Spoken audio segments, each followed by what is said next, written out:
Hybridisation चल रहा था, हाइब्रिडेशन पढ़ाने फिर जा रहा हूँ। अभी एक रह गया था एल्काइंस। उसके बाद अब आपको स्टार्ट करेंगे कि अभी एस और पी ऑर्बिटल यूज हो रहे थे, एटॉमिक ऑर्बिटल। अब आपके एस, पी और डी यूज होने वाले हैं बस थोड़ी ही देर में। और बच्चे जो मैं पढ़ा रहा हूँ कोर्स की टेंशन ना लीजिए, मैं अब 2 लेक्चर या 3 लेक्चर पर डे पढ़ती रहेगी। और देखते हैं, आपको पढ़ना है एस पी हाइब्रिडाइजेशंस इन C2H2 में। सेम तरीका है, ये कार्बन है, कार्बन के पास बैलेंस इलेक्ट्रॉन 4 होता है, दूसरा कार्बन है इसके पास भी 4 होता है, ये है एक हाइड्रोजन इससे जो है अगर आप कर देंगे तो सिग्मा बॉन्ड बनेगा, एक इससे शेयरिंग कर देंगे सिग्मा बॉन्ड। लेकिन ये हाइब्रिड चल रहा है तो इससे काम चलेगा नहीं, और ये 3-3 इलेक्ट्रॉन की शेयरिंग कर लेते हैं।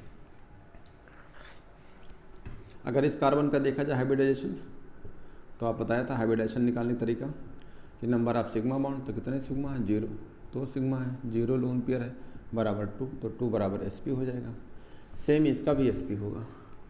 लेकिन अगर इसको हाइब्रिड बनाना है तो इसको हाइब्रिड बना सकते हैं। बस हाइब्रिड बनाने के लिए ये कार्बन है, कॉन्फ़िगरेशंस कर दीजिए, ये रहा। और कार्बन कॉन्फ़िगरेशन ये आपके ग्राउंड स्टेट वाले ऑर्बिटल्स हैं, सॉरी ये आपके जो ग्राउंड स्टेट के जो हैं आउटर मोस्ट सेल वाले हैं। तो ये 2s के 2 इलेक्ट्रॉन हैं, और आपका ये 2p का है 2 इलेक्ट्रॉन से। जब इसे ग्राउंड स्टेट्स कहेंगे, अगर आप इसे एक्साइटेड करा देते हैं तो इलेक्ट्रॉन जंप करके इसमें आ जाएगा, ये एक्साइटेड स्टेट्स का हो जाएगा। ये 2p का है, आपको इन्वॉल्व करना है ऑर्बिटल्स, तो ये स्फेरिकल होता है और ये डम्बल सेव होगा, लेकिन अब की यहाँ pz का ही होगा। इसमें क्या क्या है, px है, py है, pz है, लेकिन z को मिलाएंगे। इन्हें जब मिक्सिंग करेंगे तो स्फेरिकल और डम्बल दोनों करैक्टर आएगा, यानी दोनों करैक्टर आएंगे। और कितने होंगे, 2 होंगे, तो कहेंगे 2 बनेगा। क्या नाम होगा, sp hybrids, sp hybrid orbital. तो इसका नाम भी sp है, इसका नाम भी sp है। अब इसे जो है ओवरलैपिंग करेंगे एटॉमिक ऑर्बिटल से, इसको जो है एटॉमिक ऑर्बिटल से ओवरलैपिंग करा दो। तो एटॉमिक ऑर्बिटल ओवरलैपिंग करेंगे तो ये आपका ऑर्बिटल्स है, इसमें एक पॉजिटिव लोब होगा, इसको नेगेटिव, पॉजिटिव नेगेटिव लोब होगा। तो जब आप इसको फ़ोटो खींचेंगे तो छोटा लोब उसी के अंदर दिखता है। अब ये हाइड्रोजन वाला है, तो ये spa भी है और spa भी है। जब इससे ओवरलैपिंग करेगा 1s से, हाइड्रोजन वाले से, तो यहाँ से सिग्मा बॉन्ड बनेगी, इलेक्ट्रॉन डेंसिटी बढ़ जाएगी। और ये भी ओवरलैपिंग करेगा 1s से, हाइड्रोजन वाला है, तो बढ़ जाएगी। तो इससे क्या बनेंगे, ये कार्बन का है तो ये कार्बन होगा, इससे हाइड्रोजन हो गया, और इससे ये 1 मिनट, सॉरी अभी इसका 1 मिनट, ये तो एक कार्बन का हो गया, इस कार्बन का है, तो इस कार्बन का भी तो रहेगा। फिर से बता देता हूँ, ये जो लोब है ये एक कार्बन का है, तो ये दूसरे कार्बन का भी रहेगा, तो दूसरा कार्बन ये है। तो दूसरा वाले कार्बन का क्या रहेगा, ये जो है ये एक कार्बन का हाइब्रिड ऑर्बिटल है, ये वाला, ये एक ऑर्बिटल ये इसका है, तो दूसरा वाला दूसरे कार्बन का होगा, तो ये कार्बन कार्बन ओवरलैप करेंगे यहाँ पे, ये भी sp है। ये एक कार्बन का ये लोब है, इससे हाइड्रोजन ने किया तो ये बन गया, इस कार्बन का ये है, ठीक है। और ये जो है इसका वाला है, ये ओवरलैपिंग करेगा तो ये 1s वाला हो जाएगा। तो ये कार्बन कार्बन के बीच का बनेगा, तो ये कार्बन कार्बन का बीच हो गया, ये हाइड्रोजन का हो जाएगा, ये हाइड्रोजन हो जाएगा। लेकिन इसमें पाई बॉन्ड बनेंगे, तो पाई बॉन्ड कब बनेंगे, ये आपका px वाला है, इसे बोलेंगे px, ये है px, थोड़ा झुका रहेगा, थोड़ा देखो झुका हुआ एक्सिस से, तो ये py है, थोड़ा झुका हुआ है तो इसे क्या बोलेंगे, py है।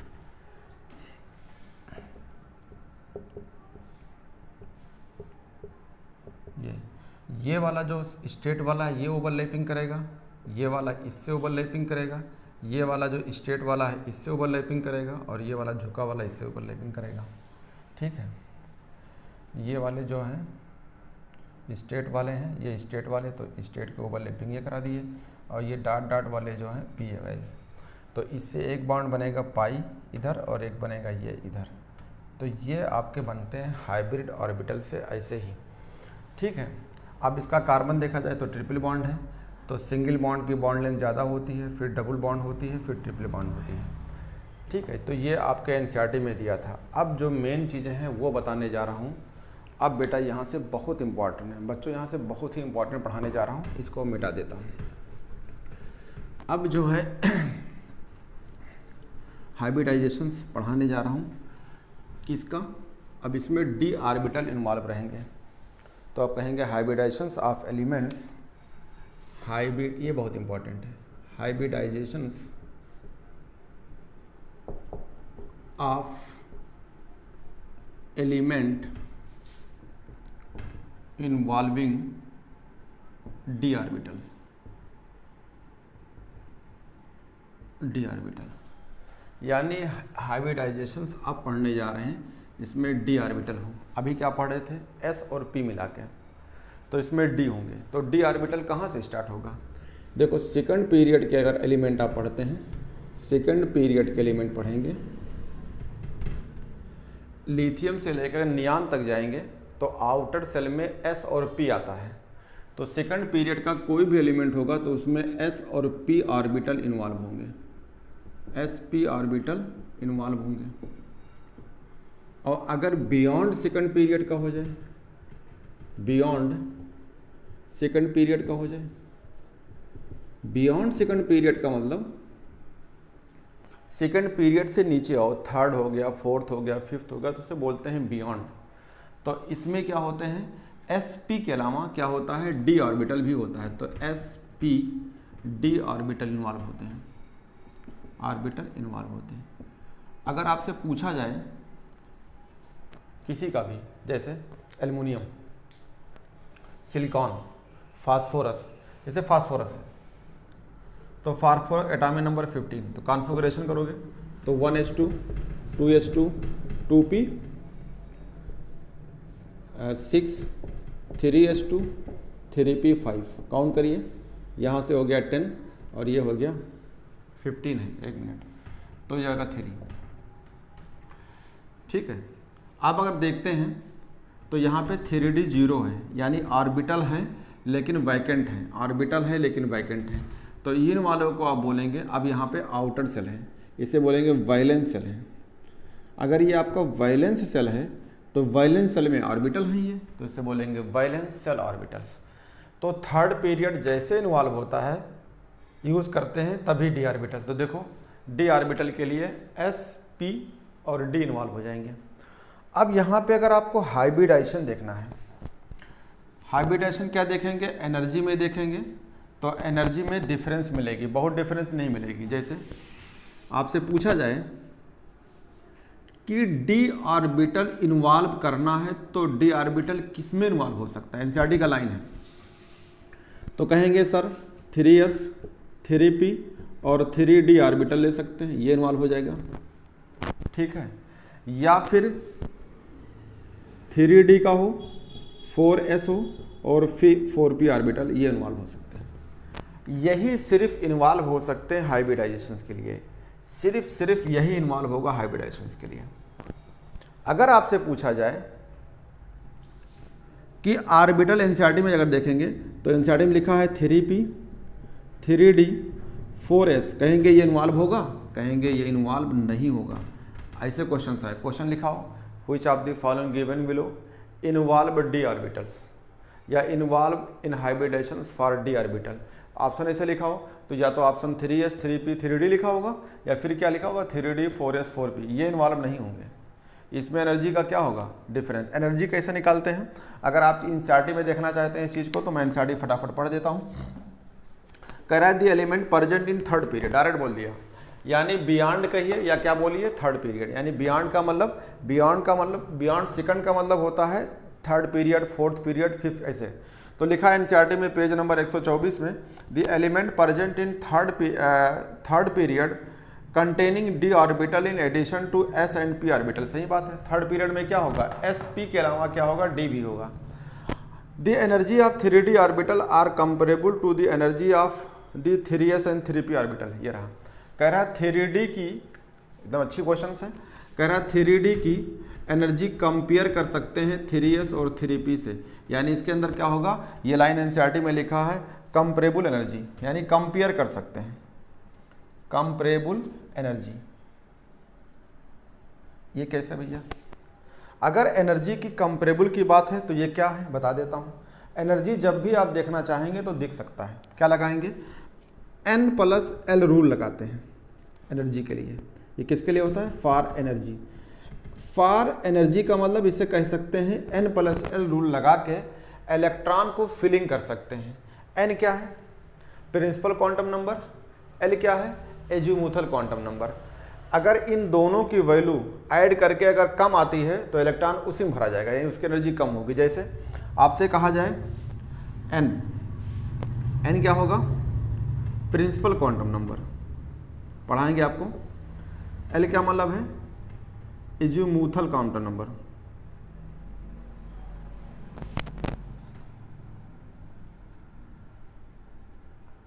ठीक है, azimuthal quantum number, azimuthal quantum number है। ये वैल्यू होती है, जैसे आपके लिए जैसे S है, P है, D है, F है, सबसेल होता है, इसे क्या बोलते हो, सबसेल। अगर इस सबसेल में अगर देखा जाए L की वैल्यू क्या होती है, तो S के लिए L की वैल्यू 0, P के लिए L की वैल्यू 1, D के लिए L की वैल्यू होती है 2, F के लिए 3 होती है। ये L की वैल्यू होती है, आप चेक कर सकते हैं। ये जो आपका लिखा है कंपेरेबल एनर्जी, ये क्या है, तो कंपेरेबल एनर्जी देख लेते हैं। कंपेरेबल एनर्जी क्या है, वैल्यू रखो, तो वैल्यू रखेंगे तो क्या आएगा, n की वैल्यू कितना है 3, n+L रूल लगाना है, तो ये होगा 3, और D के लिए वैल्यू कितना होता है 2, तो आएगा 5। इसमें रखेंगे n की वैल्यू 3, S के लिए 0 तो आएगा 3, ये हो गया 3, L के लिए वैल्यू 1 बराबर 4। तो इसका मतलब नंबर क्या है, कम। तो इलेक्ट्रॉन सबसे पहले किस में जाएगा, 3s में, फिर जाएगा 3p में, फिर आएगा 3d में। यानी एनर्जी क्या है, कंपेयर है, क्योंकि एनर्जी इसकी ज़्यादा है और सबसे कम इसकी है, यानी इसे क्या बोलेंगे, एनर्जी में कंपेयर कर सकते हैं। कंपेयर यहाँ भी कंपेयर कर सकते हैं, इसमें भी कर लीजिए 3, और ये तो क्या करेंगे, यही चीज़ लिखा हुआ, तो यहाँ वैल्यू आएगा 5, यहाँ कितना आएगा 4 + 0 4 आएगा, यहाँ कितना आएगा 4 + 1 ये आएगा, तो ये 3 + 2 तो वैल्यू होगी 5, 4 + 0 = 4, ये हो जाएगा 4 + 1 वैल्यू = 5। एनर्जी सबसे पहले कहाँ जाएगी, कम वाले में, तो आएगी 4s में इलेक्ट्रॉन जाएगा। इलेक्ट्रॉन कहाँ जाएगा, तो जिसकी n+1 वैल्यू कम होती है उसमें जाएगा, तो n+L की वैल्यू 4 आई।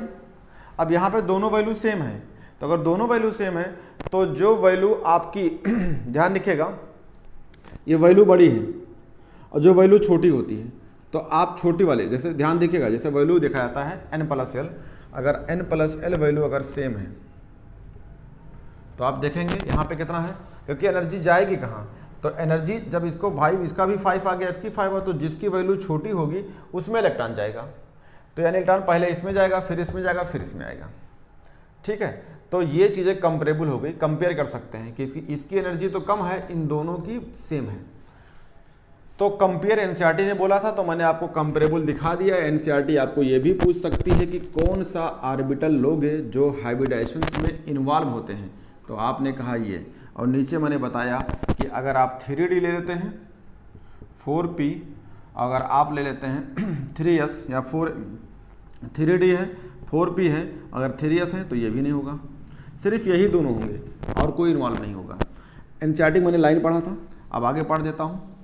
कह रहा the energy of 3d orbitals are also comparable to those of 4s and 4p orbital, and as a consequence the hybridizations involving either 3s, 3p and 3d ORR करा 3d, 4s and 4p is the possible, यानी ये दोनों बोल रहा है possible है, तो हमने पॉसिबल करा दिया। कह रहा however since the difference in the energy of 3p and 4s orbital is significant, कह रहा 3 ये कह रहा है कि 3p और 4s ऑर्बिटल में आप सिग्निफिकेंट कह सकते हैं, एनर्जी का डिफरेंस देख सकते हैं, बिल्कुल देख सकते हैं। कैसे डिफरेंस करेंगे, ये 3 + 1 = 4 है और ये 4 + 0 = 4 है। एनर्जी का डिफरेंस, जिसकी वैल्यू कम एनर्जी उसमें जाएगी, जिसकी वैल्यू बड़ी होती है इलेक्ट्रॉन उसमें बाद में जाएगा। तो कह रहा है कि no hybridization involving 3p, 3d and 4s orbital में हाइब्रिडाइजेशन इन्वॉल्व नहीं होगा। अब आते हैं एक एक करके पढ़ते हैं। एनसीईआरटी जो थी आपकी, ये मैंने आपको एनसीईआरटी पढ़ दिया। अब आपको बताते हैं कैसे ये इस्तेमाल होगी। तो कैसे इस्तेमाल होती है इसके बारे में बताते हैं आपको। ये रहा, आपसे जो है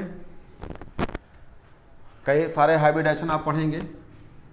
ये पढ़ेंगे sp3d, आप पढ़ेंगे sp3, आप पढ़ेंगे sp3d2, आप पढ़ेंगे sp3d3, आप पढ़ेंगे dsp2, आप पढ़ेंगे d2sp3। ये अभी मैं आपको ये ऊपर वाला बता रहा हूँ और ये नीचे वाला अभी नहीं बता रहा हूँ। इसमें दोनों में डिफरेंस है। अगर कोई ऑर्बिटल s से स्टार्ट होती है और उसमें d भी है तो इसे बोलते हैं आउटर ऑर्बिटल यूज। क्या कहेंगे?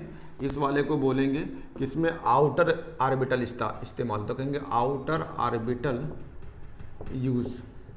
अगर कोई d से स्टार्ट होती है तो कहेंगे inner orbital use, inner orbital use. ये रहा इनर ऑर्बिटल यूज। कहाँ मिलेगा? एनसीईआरटी का चार्ट बना है, ये दिया है, लेकिन मैं इसका पूरा डिटेल पढ़ाऊंगा कोऑर्डिनेशन कंपाउंड में। अभी मैं आपको ये पढ़ाते जा रहा हूँ, अभी इनको थोड़ा सा रोक रहा हूँ, तो ये आपको कुछ लेक्चर के बाद मिलेगी। लेकिन बता दिया कि जो S से स्टार्ट होता है उसे आउटर कहते हैं, जो D से स्टार्ट होता है उसे इनर कहते हैं। ठीक है, अब आगे आपको एक एक एग्जाम्पल करके बताते हैं। जैसे आपसे कहा जाए PCl5 हो, यानी अगर आपसे कहा जाए sp3d हाइब्रिडाइजेशंस, अगर ये पढ़ना है तो किस में पढ़ोगे? तो एग्जाम्पल के तौर पे हमने एग्जाम्पल कहा PCl5 है। सेम तरीका वही है जो आपको बताया था। फास्फोरस है, एटॉमिक नंबर 15 है। इन एटॉमिक नंबर का कॉन्फ़िगरेशन करोगे तो 1s2 2s2 2p6 3s2 3p3 हो जाएगा और 3d0। ये आपके आउटर ऑर्बिटल हैं, तो कहेंगे वैलेंस शेल के ऑर्बिटल हैं। वैलेंस शेल के अंदर ऑर्बिटल है तो उसे बोलेंगे वैलेंस शेल या वैलेंस शेल ऑर्बिटल कह सकते हैं, या आउटर शेल ऑर्बिटल कह सकते हैं। इनको लेते हैं तो 3s वाला है, तो 3s का ये आपका 3s के 2 इलेक्ट्रॉन्स हैं और आपके जो है ये 3p के हैं। 3p में 3 इलेक्ट्रॉन्स हैं और ये आपका 3d0 है, 3d0 है। एक इसको मैं आप 2 तरीके से बताऊंगा। अभी मैं आपको जो पढ़ा रहा हूँ उस तरीके से बता रहा हूँ। यह है ग्राउंड स्टेट्स। अगर आप इसे एक्साइटेड करा देंगे तो इलेक्ट्रॉन जंप कर जाएगा, तो जंप करेगा तो ये p में भी सिंगल सिंगल इलेक्ट्रॉन ऑलरेडी पड़े हैं, तो यहाँ पे भी नहीं आएगा, तो इसमें d में आ जाएगा। ये आपका 3d हो गया, तो 3d वाले में ये आ गया। d वाले का भी आप ध्यान रखिएगा। ये जो है आपका 1 2 3, ये रहा 1 2 3 4 5, यानी ये 3s हो गया। आप एक चीज़ ध्यान रखिएगा, सबके ऑर्बिटल यहाँ इस्तेमाल होने जा रहे हैं। इसका नाम हो जाएगा px, ये होगा py, ये आपका pz है। तो यहाँ पे जो है d के 5 ऑर्बिटल्स हैं। अब पांचों ऑर्बिटल आपके क्लियर नहीं है क्योंकि पांचों ऑर्बिटल अलग अलग एक्सिस में रखे होते हैं। तो आपसे अगर पूछा जाए कि ये इलेक्ट्रॉन किसका है, तो आपको इस चीज़ को ध्यान रखना होगा कि ये ऑर्बिटल जो है इन्वॉल्व हो रहे हैं किसके होंगे। तो अगर ये d ऑर्बिटल है तो अगर मान लो हमने इसे कहा dxy का है, इसको हमने कहा dyz का है, इसको हमने कहा dzx का है, इसको हमने कहा dx² y² का है और इसका हमने कह दिया dz² का है। ठीक है, ठीक है, इसको हमने dz²। तो आपको देखना होगा एक चीज़ को लेके कि ये क्या। तो बेटा देखो, जैसे ये आपको क्लियर था कि px py pz में है, तो ऐसे d में भी 5 ऑर्बिटल होते हैं। कौन होते हैं? dxy dyz dzx dx² y² और dz²। तो इसको थोड़ा सा ऐसे कर लो, क्लियर कर लो इसको। देखो, इसके जो ऑर्बिटल हैं वो आप किसी को भी मान सकते हैं। जैसे हमने कहा यहाँ पे dz², तो आप यहाँ से कर लो, यहाँ से कह सकते हैं कि ये डी एक्स वाई है, इसे कह दीजिए डी वाई जेड है, इसे कह दीजिए डी जेड एक्स है, इसे कह दीजिए D X square Y square है, इसे आप डी जेड स्क्वायर कर दीजिए। तो आपसे कोई पूछे कि डी ऑर्बिटल कौन सा इन्वॉल्व होगा तो आप कौन सी कहेंगे? अगर sp3d बनता है तो उसमें कौन सा आएगा? डी जेड वाला। तो यानी 5 ऑर्बिटल हैं, तो ये जो ऑर्बिटल का नाम होगा उसका नाम होगा डी जेड स्क्वायर। अब आपने फिक्स कर लिया कि ये इन्वॉल्व होंगे। तो भैया ये कैसा होता है? ये आपका जो है स्फेरिकल होगा। ये कैसे होंगे? डंबल वाले। तो ये स्फेरिकल है, ये आपका अगर डंबल का है ये है। ये कैसा होगा? ये डंबल वाले हैं। ये कैसे होंगे? डबल डंबल के होते हैं। इनको बोला जाता है कि डबल डंबल होता है। इनको अगर मिक्सिंग करेंगे तो कितने ऑर्बिटल इन्वॉल्व करेंगे? पूछा जाए कौन कौन, तो कहेंगे एक एस का है, कहेंगे पी वाले कौन कौन है? P X plus P Y plus P Z है, फिर कौन है? कहेंगे डी जेड स्क्वायर है। इतने ऑर्बिटलों को हमने मिलाया तो कितने ऑर्बिटल हैं? 5। तो 5 ऑर्बिटल होंगे। नाम क्या हो जाएगा? sp3d हाइब्रिड ऑर्बिटल कहेंगे इनको। इनका नाम हो गया हाइब्रिड ऑर्बिटल। अब ये हाइब्रिड ऑर्बिटल पांचों जो हैं हाइब्रिड वाले अब ओवरलैपिंग करेंगे एटॉमिक ऑर्बिटल से। तो हाइब्रिड मान लो ये पांचों आइडेंटिकल होंगे, तो हमने कहा कि ये 5 ऑर्बिटल मान लो ऐसे दिख रहे हैं। तो जब 5 ऑर्बिटल आपके ऐसे दिखेंगे तो ये पांचों के आइडेंटिकल होंगे। ये पॉजिटिव है नेगेटिव है, पॉजिटिव है नेगेटिव, ये पॉजिटिव है नेगेटिव, ये पॉजिटिव है नेगेटिव पॉजिटिव, ये सब के सब ऑर्बिटल हैं। लेकिन एक का नाम क्या होगा? इसका नाम होगा sp3d, तो इसका नाम भी sp3d, इसका भी नाम sp3d। ऐसे पांचों का नाम जो है sp3d ही होगा। अब आप बेटा जो है इसको जो है ओवरलैपिंग कराओगे किससे? Cl के एटॉमिक ऑर्बिटल से, तब जाके ये बनेगा। तो पांचों ऑर्बिटल अगर आप ओवरलैपिंग कराते हो तो ये 5 लोब बनेंगे। तो अगर 5 लोब में हम अगर बोल दें कि जो है 10 लोब हैं लेकिन 5 बनेंगे, तो मान लो 2 लोब तो ये हो गए आपके, ये 2 लोब तो आपके ये हो गए, ठीक है। एक लोब आपका मान लो ये हो गया और ये हो गया, ये आपके 5 लोब हो गए।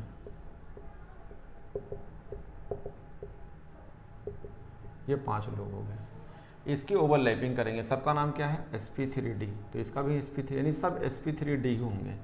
किससे करेंगे? एटॉमिक ऑर्बिटल ऑफ क्लोरीन से ओवरलैपिंग करेंगे, यानी pz ऑफ Cl का। क्लोरीन का होगा, ये Cl होगा, लेकिन कौन सा होगा? जेड वाला। ये भी ओवरलैप करेगा क्लोरीन के, ठीक है, क्लोरीन का pz से। ये भी ओवरलैप करेगा क्लोरीन का किससे? pz से। ये भी ओवरलैप करेगा क्लोरीन का pz से। ये भी ओवरलैप करेगा क्लोरीन के pz से। ये ओवरलैप करेंगे तो इससे बॉन्ड बनेंगे। ये अगर मान लो ये फास्फोरस है P, तो इससे एक बॉन्ड बनेगा ये, इससे एक बॉन्ड बनेगा ये, एक बॉन्ड बनेगा Cl से ये, एक बॉन्ड बनेगा Cl से ही, और एक बॉन्ड बनेगा Cl से ये। हम क्या करते हैं, जब ये बनता है तो इसी को हम एक्सप्लेन करते हैं। कैसे? कहते हैं जब ये बना था तो ये Cl है, तो इसका नाम हो जाएगा एक्सियल, और ये पोजीशन क्या कहलाएंगे? ये वाली लाइन, ये वाली, और ये क्या कहलाएगी? इक्वेटोरियल। ये दोनों, ये यानी ये क्या कहलाते हैं? इक्वेटोरियल्स। तो ये इक्वेटोरियल पोजीशंस पे होते हैं। ये बॉन्ड बन गया। इनको अगर आप मिलाया जाए तो देखो ऐसे मिलेंगे। अगर इसको बनाएंगे तो ये वाला ये ऐसे मिलेगा, तो ये 3 एंगल हो जाएंगे 120 के, और ये जो है ऐसे मिलेंगे, ये ऐसे बनेंगे। तो इसे कहेंगे ट्रायंगुलर बाइपिरामिडल। तो इसका जो शेप बन के आएगा, ट्राई एंगुलर बाइपिरामिडल। इसका शेप बन जाएगा ट्रायंगुलर बाइपिरामिडल्स। और ये जो है अगर कहा जाए एंगल कितने होंगे, तो इसमें 3 एंगल होंगे। 3 एंगल जो होंगे 120 के होंगे, और आपका 2 एंगल जो होगा, 2 एंगल जो होगा कितना होगा? 90 डिग्री का होगा। ये रहा, ये 90 डिग्री पे होंगे, ये भी 90 डिग्री पे होंगे, 90 डिग्री पे होंगे, ये 90 डिग्री पे होंगे। ये तो आपके हो गए एक्सप्लेनेशन ये, लेकिन अगर आप इस एक्सप्लेनेशन को और तरीके से देखना चाहते हो तो जो एनसीईआरटी में दिया है, लैंग्वेज तो यही लिखा है, लेकिन जो एक्सप्लेनेशन दिया है वो ऐसे दिया है। इन्होंने कहा, ठीक है, ये दोनों जो है 90 डिग्री होंगे। अगर इनको एक्सप्लेन करा जाए सही तरीके से तो ऐसे होंगे। जैसे मेरा हाथ है, मेरा अगर ये हाथ है, फास्फोरस है, तो ये 3 लोग 120 पे हो गए, तो इसे बोलेगा ट्रायंगुलर प्लेनर्स। एक इस एक्सिस के ऊपर होगा, एक नीचे होगा। तो इसके ऊपर होगा तो 90 डिग्री होगा, और ये जो होगा इससे होगा 90 डिग्री होगा। इन तीनों को मिलाओगे, ऐसे करके तीनों मिलाओगे तो 120 पे हो। इसका एक नाम और होता है, कहते हैं इक्वेटोरियल एंगल क्या होगा, ये भी पूछा गया है। अगर आपसे पूछा जाए एक लाइन और कि इक्वेटोरियल एंगल कितना होता है, ये एग्जाम में आ चुका है, तो इक्वेटोरियल एंगल भी कितना होता है 120 डिग्री का। कितने होते हैं 3। तो जो आपको मैंने ये बनाया इक्वेटोरियल हो गया। अब एक इसके ऊपर रख दो, एक इसके ऊपर, तो ये 3 बन जाएंगे ट्रायंगुलर, और एक ऊपर से जब इससे मिलाओगे तो बनेगा पिरामिड, और एक इससे मिलाओगे तो बनेगा पिरामिड। तो इसका नाम हो जाएगा ट्राइगोनल बाइपिरामिडल्स। इसमें 3 एंगल 120 के और 2 एंगल 90 डिग्री के, इसके ऊपर और इसके नीचे। ये जो मैं भी आपको एक्सप्लेन करने आ रहा था, ये आप बुक में देखेंगे, एनसीईआरटी बुक में तो ऐसे भी एक्सप्लेन किया है। कैसे, ये रहा। अगर ये देखा जाए तो कह रहा है कि अगर ये सिंगल है तो एक Cl के पास कितने इलेक्ट्रॉन्स हैं, 7 इलेक्ट्रॉन होते हैं। इसमें से अगर एक इलेक्ट्रॉन इसको दे दो तो ये ऐसे आ जाएगा। ये Cl है, इसका इलेक्ट्रॉन है, इसका एक इलेक्ट्रॉन यहाँ आ जाएगा तो ये ऐसे हो जाएगा। अगर ये 7 इलेक्ट्रॉन है, ये इलेक्ट्रॉन यहाँ चला जाए।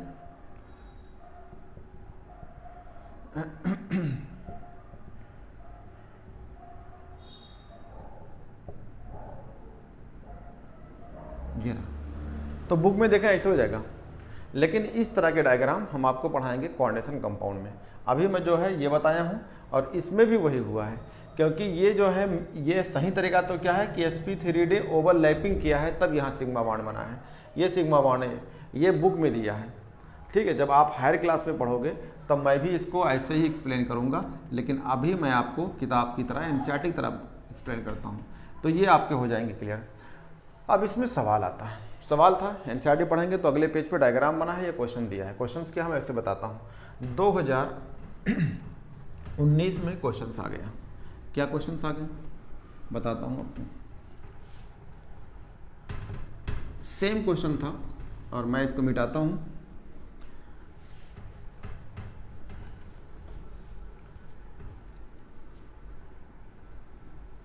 डायग्राम ये था, एक बार फिर बनाता हूँ। ये मान लो P है, इसको जो है ये ऊपर है और ये नीचे है, और ये डायग्राम ये है, एक Cl इससे लगा है और एक Cl ये लगा है और एक Cl ये लगा है। अगर इसको देखा जाए तो ये एंगल अगर आप मिलाते हैं तो इससे इसको मिला दो, इससे इसको मिला दो, और इन वालों को इससे मिला दो, ये हो गया।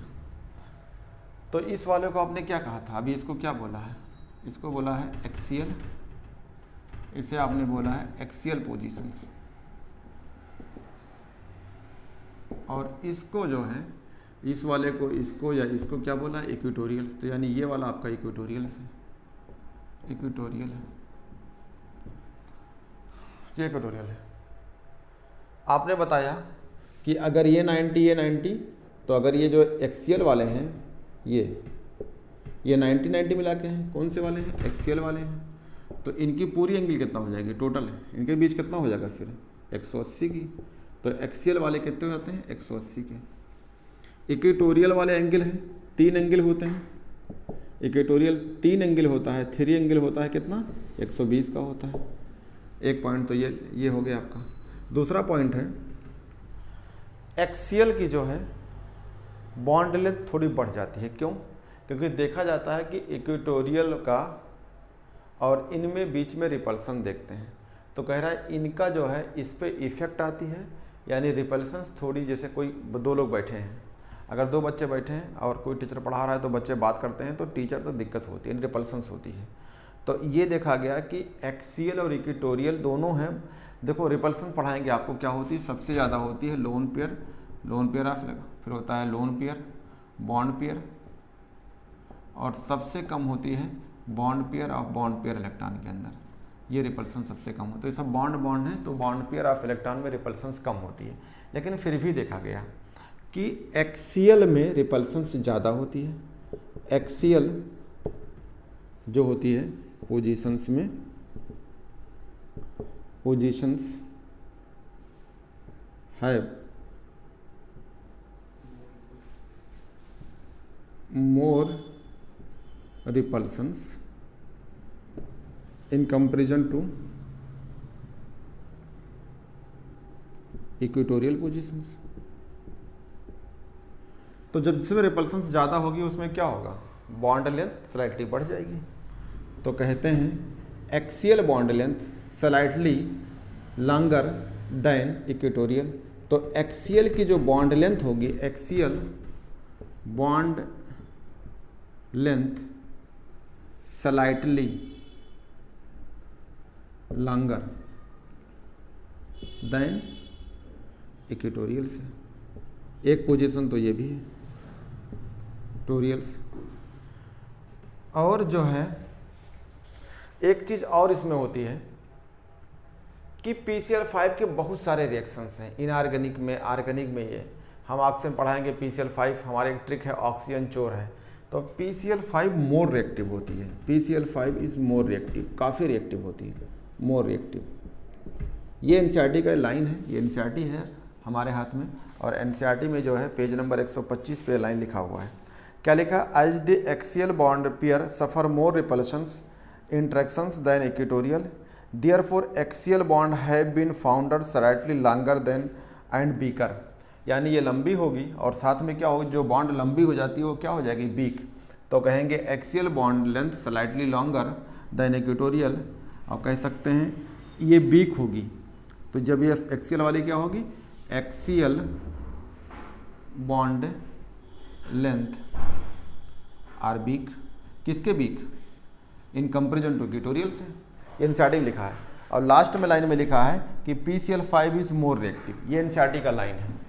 NCERT का जो पेज नंबर है, जो पेज नंबर है वो है 125 पे ये लाइन लिखा हुआ है। ठीक है, हम इस पे क्वेश्चन दिखाते हैं। नीट 2019 पे सवाल आया था, एक बार इस पे आप देख लीजिए, NCERT में दिखा दिया है। अब आपको जो है इस पे क्वेश्चन दिखाता हूँ।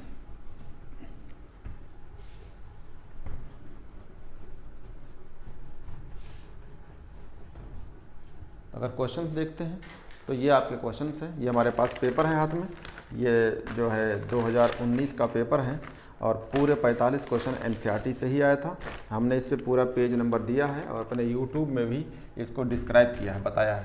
क्वेश्चंस है, कह रहा identify the incorrect, identify the incorrect statement, identify the incorrect statement. ठीक है, related to PCl5 from the following।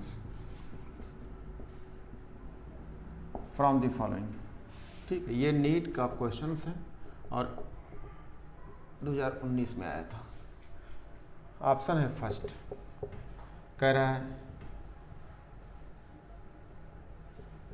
3 equatorial PCl bonds make an angle of 120 with each other। दूसरा ऑप्शन था 2 axial PCl bonds make an angle of 180 with each other।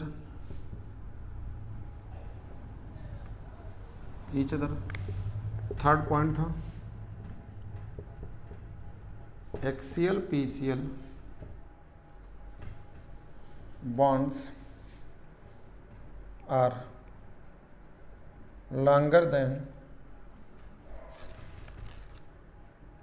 equatorial PCl bonds। और fourth option था PCl5 molecules is non-reactive,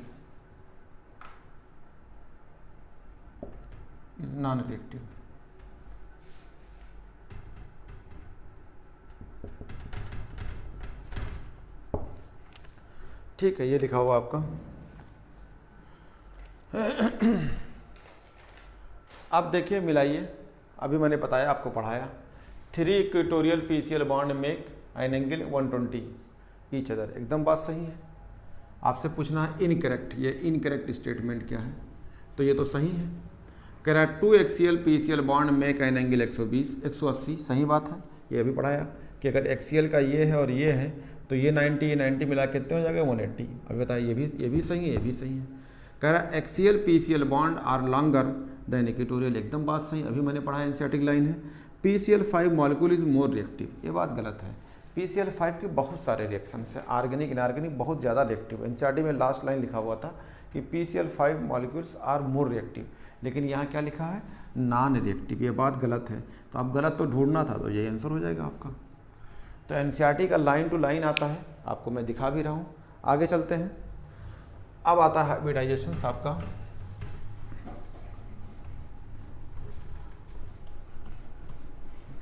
ये अभी आपके जो चल रहे हैं वो sp3d था, अगला हाइब्रिडाइजेशन होगा, ठीक है, sp3d2 हाइब्रिडाइजेशंस sp3d2 हाइब्रिडाइजेशंस एग्जाम्पल में देखें तो SF6 होता है।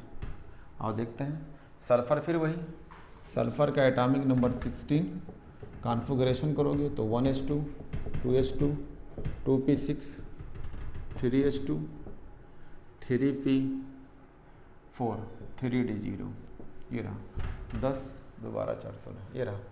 अब ये जो है, ये वाले जो है आपके वैलेंस शेल के ऑर्बिटल्स हैं, तो इन्हीं ऑर्बिटलों को ली जाती है जो वैलेंस शेल वाले होते हैं। इनमें इलेक्ट्रॉन 2 हैं, इसमें p में जो है 3p का जो है इलेक्ट्रॉन 4 है, तो 3 इलेक्ट्रॉन क्लॉकवाइज और 1 एंटी क्लॉकवाइज। अभी d आपका वैकेंट है, 5 ऑर्बिटल होता है और ये ग्राउंड स्टेट कहलाता है। जब आप इसे एक्साइटेड करा देंगे, इसको एनर्जी दे देंगे, तो ये जंप कर जाएगा। तो 3s का ऑर्बिटल 1 इलेक्ट्रॉन यहाँ से जंप करके यहाँ आ जाएगा, और ये जो है आपका 3p का है, यहाँ से भी 1 इलेक्ट्रॉन जंप करके यहाँ आ जाएगा। किस में आएगा d में। तो d के आपके पास 5 ऑर्बिटल हैं जो एक्साइटेड स्टेट्स में आपने दिखा रहे हैं, तो ये आपके ऑर्बिटल्स हो गए।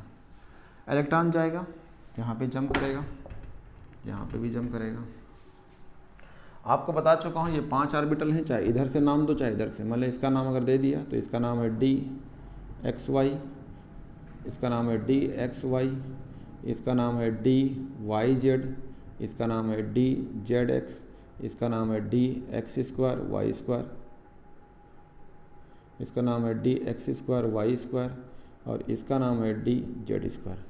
पूछा जाता है कि आपका कौन कौन ऑर्बिटल इन्वॉल्व होगा, ध्यान दीजिएगा, कौन कौन ऑर्बिटल इन्वॉल्व हो। तो एक S स्फेरिकल होगा, 3 P होंगे, तीनों P आपके ये दिए हैं डंबल, ये हैं, ये आपके पता है कि PX है, PY है और PZ है। यहाँ पे भी जो डबल डंबल वाले आपके ऑर्बिटल्स हैं, ये जो इन्वॉल्व हो रहे हैं, ये वाले कौन से वाले हैं, इसमें एक ऑर्बिटल DZ2 का होगा और एक D2Y2। ये पूछा हुआ सवाल है कि कौन सा ऑर्बिटल आप इन्वॉल्व करेंगे। तो यही हाइब्रिडाइजेशंस अगर कहा जाए, इसका नाम क्या हो जाएगा sp3d2।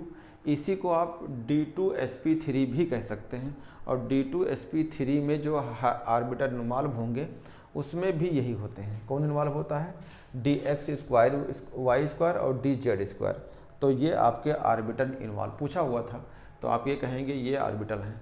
ये कितने ऑर्बिटल हैं आप काउंट कर लीजिए।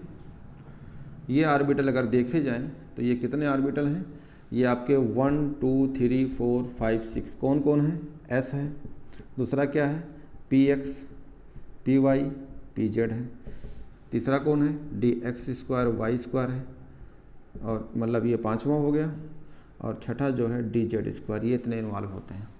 इनमें से अगर इन्वॉल्व होते हैं तो क्या नाम बन के आएगा, कहेंगे 6 बनेगा, नाम क्या होगा, सब करेक्टर, तो कहेंगे sp3d2 बनेंगे 6 sp3d2 हाइब्रिड ऑर्बिटल बनेंगे, हाइब्रिड ऑर्बिटल बनेंगे। ये sp3d2 हाइब्रिड ऑर्बिटल जो बनते हैं ये एक जैसे होंगे। अगर एक जैसे हैं फिर इनको जो है अलग अलग ओवरलैपिंग कराएंगे एटॉमिक ऑर्बिटल के f से, तो जो इससे बॉन्ड बनेगा उसका नाम हो जाएगा सिग्मा बॉन्ड। तो 6 को मैं मान लेता हूँ, ये 6 ऑर्बिटल एक जैसे हैं, ये हमने मान लिया है, कहीं इसका रिप्रेजेंटेशन ऐसा नहीं है, मैं अपने ऐसा आपको दिखा रहा हूँ। तो ये आपके 6 ऑर्बिटल हो गए, सबका नाम होगा sp3d2, इसका नाम भी sp3d2, इसका नाम भी sp3d2, इसका नाम भी sp3d2, इसका नाम भी sp3d2, और इसका नाम भी sp3d2। ये आपके ऑर्बिटल होंगे और ये पॉजिटिव नेगेटिव लोप में होंगे। पॉजिटिव नेगेटिव ये लोप वाले हैं, और इनकी अगर आप फ़ोटो खींचेंगे तो 6 लोप दिखेगा। तो 6 लोप कौन कौन होंगे, मान लो ये आपके लोप होंगे, तो 2 लोप तो यहाँ चले गए, यानी ये पॉजिटिव तो ये पॉजिटिव, ये नेगेटिव वाले तो ये नेगेटिव वाले। आपके जो है इस तरह का लोप हो जाएगा, मान लो एक लोप ये चला गया, तो ये पॉजिटिव ये नेगेटिव, ये पॉजिटिव ये नेगेटिव, ये आपके लोप ही। ये लोप सब बराबर होंगे, छोटे बड़े नहीं होंगे, मैं आपको दिख रहा है लेकिन ऐसा कुछ नहीं होगा, ये होंगे 6 लोप दे हैं, मतलब 12 दिखते हैं लेकिन 6 दिखेंगे। सबका नाम क्या होगा, sp3d2, ये भी sp3d2 है। ये किससे ओवरलैप करेगा, एटॉमिक ऑर्बिटल से। किसका एटॉमिक ऑर्बिटल है, p का, जो आपका f होगा वो f में pz का होगा। ये भी एटॉमिक ऑर्बिटल से ओवरलैप करेगा, कौन से, p ऑर्बिटल का fz का होगा, ठीक है। p ऑर्बिटल होंगे कौन से वाले, z वाले, ऐसे कर दो, कहेंगे f है pz वाला है, ठीक है, कहेंगे f है pz वाला है। ये ओवरलैप करेगा इससे, ये होगा f होगा किसका वाला, pz वाला। ऐसे ये सब आपके ओवरलैप करेंगे, f वाला होगा pz का, ये ओवरलैप किया, f वाला है pz का, ये आपका ओवरलैप करेगा, f वाला है pz का। इनसे बॉन्ड बनेंगे, तो अगर आप बॉन्ड दिखाया जाए तो ये s है, इससे एक बॉन्ड ये बन गया, इससे एक बॉन्ड ये बन गया, इससे एक बॉन्ड ये बन जाएगा, एक बॉन्ड ये बन जाएगा, एक बॉन्ड ये बन जाएगा, एक बॉन्ड ये बन जाएगा, ऐसा दिखेगा। ये अगर इसको सही तरीके दिखाया जाए तो ये 6 हैं, तो इसे बोलते हैं ऑक्टाहेड्रल्स। तो ऑक्टाहेड्रल कैसे दिखेगा, तो ये आप ऑक्टाहेड्रल इसी चीज़ को आप यहाँ पे दिखा सकते हैं कि ऑक्टाहेड्रल जो दिखेगा वो ऐसे होगा। कैसे होगा, मान लो ये आपने स्क्वायर बना लिया, ये s है तो इससे एक f लगा होगा, इससे एक f लगा होगा, इसको एक f ये, इसको एक f ये, एक ये है और एक ये है, तो इसका शेप कहलाएगा ऑक्टाहेड्रल। ऑक्टाहेड्रल इनके अंदर अगर बॉन्ड एंगल देखा जाए तो ये सब एक दूसरे के 90 डिग्री होंगे। तो कितने लोग हैं, 6 लोग, तो कहेंगे 6 एंगल होगी कितने की, 90 डिग्री की। तो अगर ये अगर ये लाइन मिलाया जाए, ये सीधी लाइन, ये सीधी लाइन और ये सीधी लाइन, तो ये डायगोनल एंगल कहें या इक्विट, या आप कह सकते हैं एक तरह का ये लीनियर कहलाएगी। यानी बॉन्ड एंगल कहेंगे, बॉन्ड एंगल 3 एंगल जो होगी कितने की होगी, 180 की होगी। किसके किसके बीच में अगर देखा जाए तो कहेंगे एफ एस एफ, इनके बीच जो 90 होगी 180 की होगी। और अगर एस एफ देखा जाए, एस एफ के अंदर देखा जाए तो इनके बीच एंगल होगी 90 डिग्री। कितने होंगे, 6। एक दूसरे के परपेंडिकुलर रखे होते हैं तो 6 एंगल होती। और बॉन्ड एंगल अगर 3 देखा जाए, यानी ये पूरी सीधी लाइन देखो ये, तो ये एक दूसरे के 180 पे होंगे। ये देखा जाए तो वो 180 पे होंगे, ये सीधे 180 पे होंगे, यानी 180 वाले 3 एंगल होंगे। ठीक है। अगर बुक में जाएंगे तो बुक वाले एक्सप्लेन तो ये थ्योरेटिकली किए हैं एनसीईआरटी में, लेकिन यहाँ जो बुक भी दिखा रही है ये तो मैंने आपको एकदम क्लियर एक्सप्लेनेशन कर दिया जो एनसीईआरटी का लैंग्वेज है। लेकिन जो फिलिंग करके तरीका दिखाई है ओवरलैपिंग सब कुछ बोली है, लेकिन जब इलेक्ट्रॉन भरने का तरीका बताई है तो वो इस तरह नहीं बताई है। तो इसको मिटा देता हूँ। कैसा बताई है वो ऐसे बताई है। इलेक्ट्रॉन भरने का जो तरीका है वो डायरेक्ट कहा है कि एक एफ ले लीजिए, इसके पास बैलेंस इलेक्ट्रॉन जो होते हैं 7 और ये इलेक्ट्रॉन यहाँ जाएगी तो इसमें भर दीजिए। ये है एफ, इसके पास बैलेंस इलेक्ट्रॉन है 7 तो एक इलेक्ट्रॉन यहाँ जाएगा। ऐसे मतलब सिंगल इलेक्ट्रॉन को उन्होंने ऐसे रिप्रेजेंट कर दिया है डॉट डॉट करके, यानी एक इलेक्ट्रॉन को दिखाया है कि इसके अंदर ऑर्बिटल में गए होंगे और ऐसा फिल। लेकिन सही तरीका जो मैंने आपको बताया है वो वही है। ये तो समझने के लिए है कि ऐसा हुआ होगा, हाइब्रिड ऑर्बिटल ओवल रिंग के बने होंगे और ये हाइब्रिड ऑर्बिटल एटॉमिक ऑर्बिटल से ओवरलैप करते हैं तो उनसे सिग्मा बॉन्ड बनता है। आपने सिग्मा बॉन्ड देख लिया और ये बॉन्ड एंगल कहलाएगी। इनका शेप जो होता है वो ऑक्टाहेड्रल होता है। अगला एक रह गया है, तुम्हारे एनसीईआरटी में इसका रिप्रेजेंटेशन यहाँ नहीं दिए हैं, लेकिन मैं इसको बता देता हूँ। sp3 d3 वाले ये हाइब्रिड ऑर्बिटल्स या हाइब्रिडाइजेशन, ये किताब में नहीं दिया है, तुम्हारे एनसीईआरटी में जहाँ मैं पढ़ा रहा हूँ यहीं तक था, मैं इसको देता हूँ।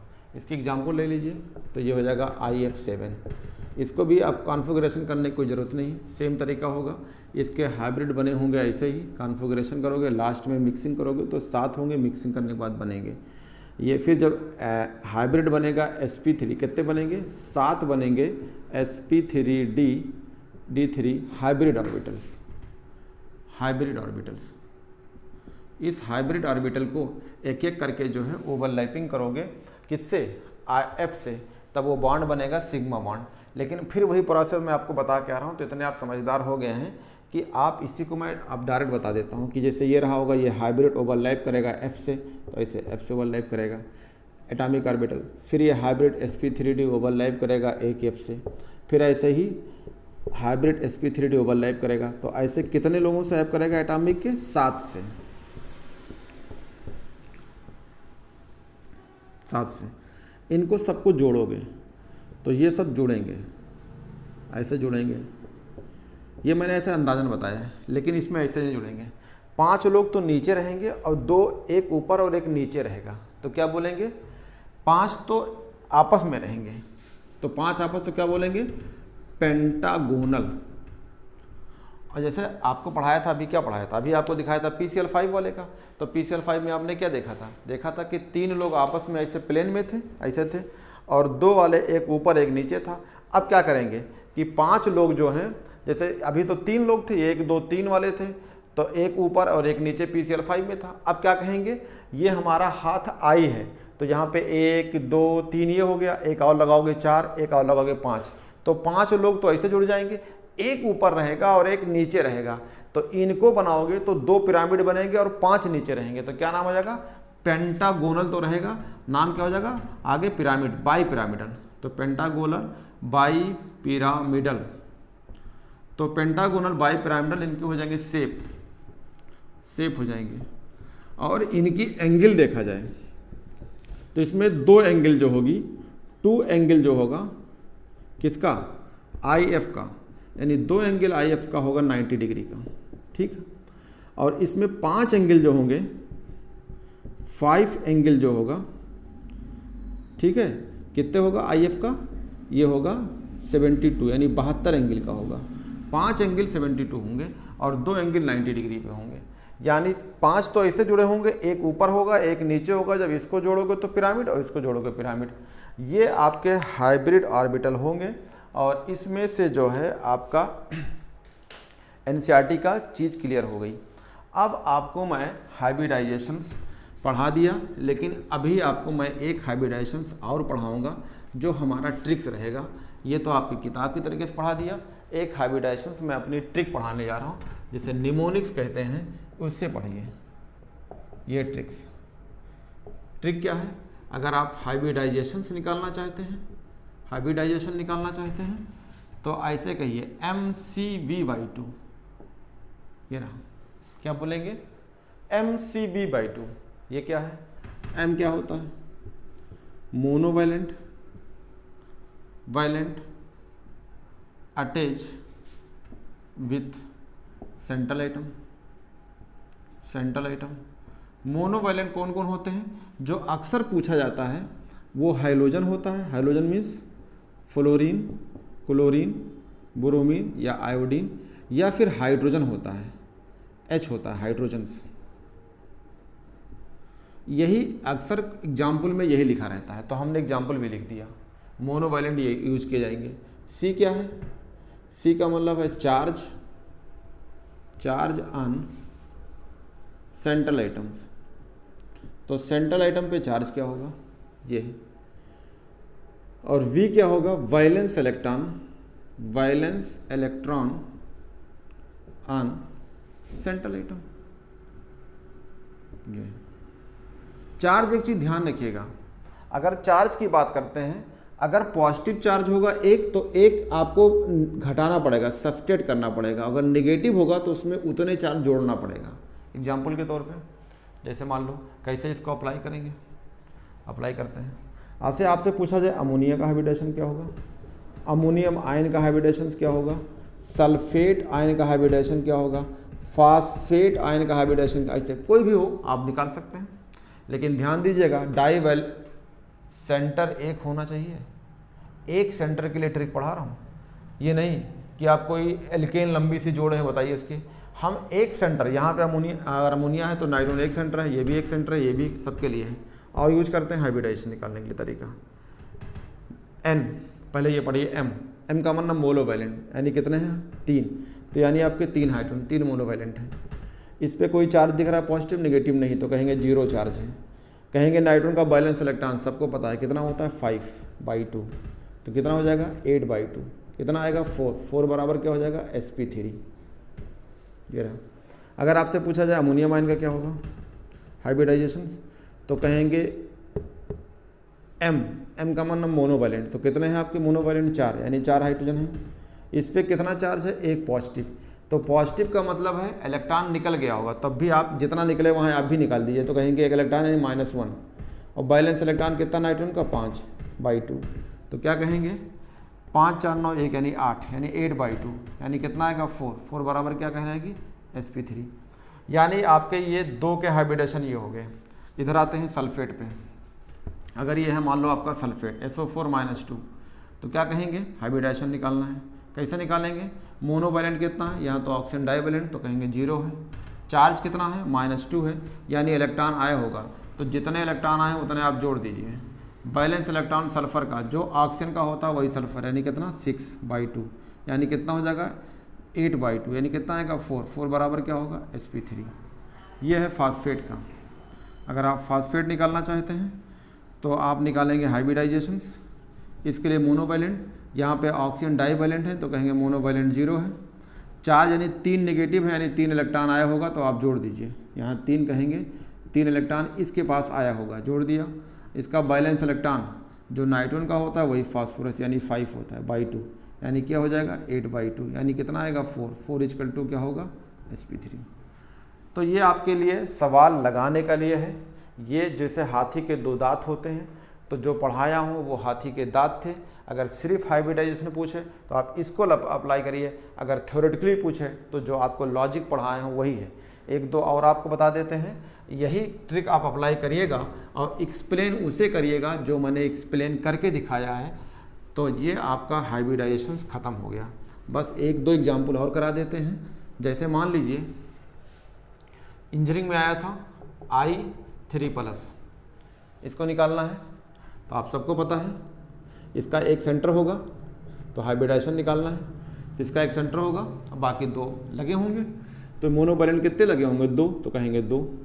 इस पे चार्ज कितना होगा? एक पॉजिटिव आया है, मतलब एक इलेक्ट्रॉन यहाँ से निकला होगा, तो -1 कर दिया। इसका बैलेंस इलेक्ट्रॉन कितना? जो फ्लोरीन का वही क्लोरीन वही ब्रोमीन, यानी 7 होता है /2। तो कितना हो जाएगा? 8/2। कितना आएगा? 4 = क्या आएगा? sp3। जितना नंबर आएगा उतने नंबर इसमें देखेंगे, 2 का s के पावर 1 और p पे 3, तो कितना हो जाएगा? 4। ऐसे किसी का भी आप निकालना चाहते हैं तो हाइब्रिडाइजेशन आप आसानी से निकाल लेंगे। लेकिन आप हाइब्रिडाइजेशन किस में पढ़ते हो? वो बॉन्ड होना चाहिए कोवैलेंट बॉन्ड। कोवैलेंट बॉन्ड में हाइब्रिडाइजेशन पढ़ते हैं। अगर आपको लगता है तो मैं 1-2 और ले लेता हूँ, जैसे NO3- और NO2-। इसमें दिखाते हैं हाइब्रिडाइजेशन निकालना। मोनोवैलेंट कितना है? सेंटर को छोड़ के जो आप देखेंगे मोनोवैलेंट, तो उसके जो पड़ोसी लगा रहेगा तो ऑक्सीजन है, ये डाईवैलेंट होता है तो कहेंगे 0 है। इस पे चार्ज कितना है, यानी एक नेगेटिव आया है तो यहाँ प्लस कर देंगे। इलेक्ट्रॉन आने को प्लस लेते हैं और जब पॉजिटिव लगा होगा तो घटाएंगे। नाइट्रोजन कितना होता है, बैलेंस इलेक्ट्रॉन 5 होता है, बाई 2 कर देंगे, कितना आएगा 6/2, यानी कितना होगा 3 बराबर क्या आएगा sp2। इसमें भी देख लीजिए हाइब्रिडाइजेशंस, कहेंगे मोनोवैलेंट कितना है, कहेंगे 0 है। चार्ज कितना, मतलब एक इलेक्ट्रॉन आया है तो +1, और नाइट्रोजन का बैलेंस इलेक्ट्रॉन होता है 5/2 तो कहेंगे 6/2, कहेंगे 3 यानी sp2। आप किसी को निकालना चाहते हैं, आप इस ट्रिक को अप्लाई करिए, आराम से क्वेश्चंस लगेगा, ये अप्लाई के लिए ही होता है। ठीक है, तो आपका जो है हाइब्रिडाइजेशन कंप्लीट हो गया। अब बच्चों अगले टर्न पे, यानी जो अगला लेक्चर होगा, जो कल होगा, उसमें आपको इसके आगे मिलेगा कि जो है valence shell electron repulsion theory क्या होती है, ये है। और अभी मैंने आपको 1-2 हाइब्रिडाइजेशंस नहीं बताया, कहाँ से, जो D से स्टार्ट होते हैं, जैसे DsP2 है, ये क्या होगा, या D2sp3, ये क्या बताएगा। इसका पूरा डिटेल मैं आपको पढ़ाऊँगा कोऑर्डिनेशंस कंपाउंड में, पूरा डिटेल क्यों होता है, काहे होता है, पूरा बताएंगे। लेकिन केमिकल बॉन्डिंग ख़त्म होने के बाद अगला चैप्टर स्टार्ट करेंगे कोऑर्डिनेशन कंपाउंड। और आप लोगों का अब वीडियो जो लेक्चर्स होंगे वो 2-3 लेक्चर्स, 2-3 वीडियो आपको पर डे मिलते रहेंगे। ठीक है, तो ये आप ख़त्म हो गया। ये बच्चों ट्रिक इस्तेमाल करिएगा, ये ट्रिक बहुत इस्तेमाल है। जब कोई कि आप एग्ज़ाम देते हैं तो उस एग्ज़ाम में 3 घंटा होता है, 3 घंटे में आपको 15-20 मिनट फिलिंग करने में लग जाता है, बचते हैं आपके टाइम मैक्सिमम यानी 2.5 घंटे, और 2.5 घंटे में फिजिक्स केमिस्ट्री सब करने होते हैं, बायोलॉजी भी करने होते हैं। तो आप ट्रिक से इस्तेमाल करेंगे तो आपके टाइम बचेंगे, क्वेश्चन भी आसानी से लग जाएंगे और आप आसानी से सेलेक्ट हो जाएंगे। तो आपको जो मिलते हैं बच्चे अगले लेक्चर्स में, आपको मिलते हैं जो valence shell electron repulsion theory रहेगी।